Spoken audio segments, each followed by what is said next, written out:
پاکستان وجود میں آ چکا تھا، آزادی کا ڈنکا پوری دنیا میں بج چکا تھا،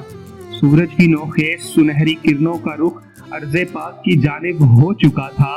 کھیتوں کے تن پہ سبز خلت سج چکا تھا، وقت کی گود میں پلتا پاکستان، آگے بڑھتا پاکستان، دنیا کی آنکھ کو چبھتا پاکستان اس بات سے آگاہ تھا کہ ہر سمت میں ایک دشمن اپنی کافرانہ نظر لگائے اس کی جانب ٹک ٹکی باندھ کے دیکھ رہا ہے، پر وہ پھر صرف کم ظرف دشمن اس بات سے انجان تھے کہ یہاں مائیں اپنے بچوں کو شہادت کے رتبے پر فائز ہونے کے لیے خود تیار کرتی ہیں، یہاں کے نوجوانوں کے سینے ایمان سے سرشار ہیں، یہاں جسم میں صداقت اور ملک پاکستان کے لیے قربان ہو جانے کا جذبہ خون میں گردش کرتا ہے، وقت کا پہیہ چلتا ہے اور سال 1965 کا آ جاتا ہے۔ خبر ملتی ہے کہ پڑوس کے گرد اپنی اڑان بھرنے کو تیار ہیں، دنیا اسلامی جمہوریہ پاکستان کے بکھرنے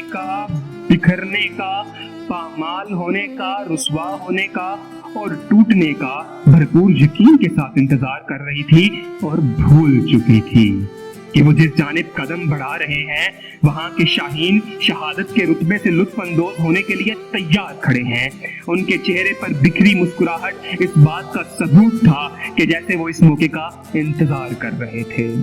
زبان پر اللہ اکبر، جسم میں جوش و جذبہ، وطن سے محبت، قربان ہو جانے کا عزم، کردار میں ایسے کہ دشمن رشک کریں اور گفتار میں ایسے کہ اللہ کی برہان، ایسے باہمت نوجوان کہ جن کی ٹھوکر کے آگے نہ پہاڑ کچھ نہ طوفان کچھ، ملک پر قبضہ کرنے والے ہر جانب سے شکست سے دوچار ہو چکے تھے، ارض پاکستان کی فضاؤں میں شاہین گدھوں کو موت کے گھاٹ اتار چکا تھا، پر اب دشمن چال بدل رہا تھا،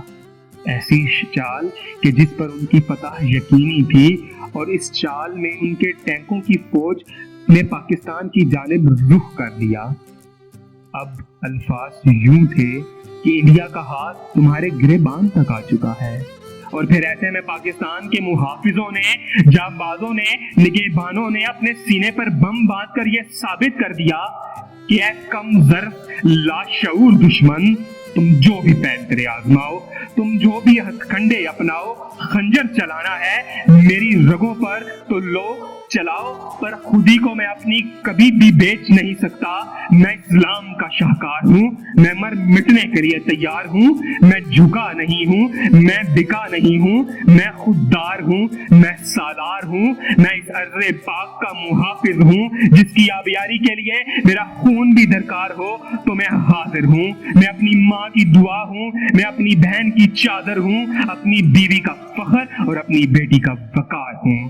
پھر دنیا نے ٹینکوں کو ہواؤں میں خاک کی نظر ہوتے ہوئے دیکھا، تاریخ نے لکھا کہ ہمیں اپنے گریبان سے ہاتھ ہٹانا آتے ہیں، اور ثابت کر دیا کہ اس ارض پاک کی جانب کسی طور خزاں کو آنے کی اجازت نہیں، اس جانب جو میلی آنکھ اٹھائے گا اس کی آنکھوں کو نوچ لیا جائے گا، چاہے بات ہو آسمان میں اڑتے شاہینوں کی یا زیر لب ہو بری فوج کے جیالے، ذکر ہو سمندر کی گہرائیوں کا، ہمارے نوجوان ہمت کے نشان، اس پاک دھرتی کے پاسبان، اس کرۂ ارض کے نگہبان، ان کو ان کے مقاصد کو تہو بالا کر دیں گے، خاکستر کر دیں گے، اور اس سونی دھرتی کا جھنڈا فخر سے تا قیامت لہرائے گا۔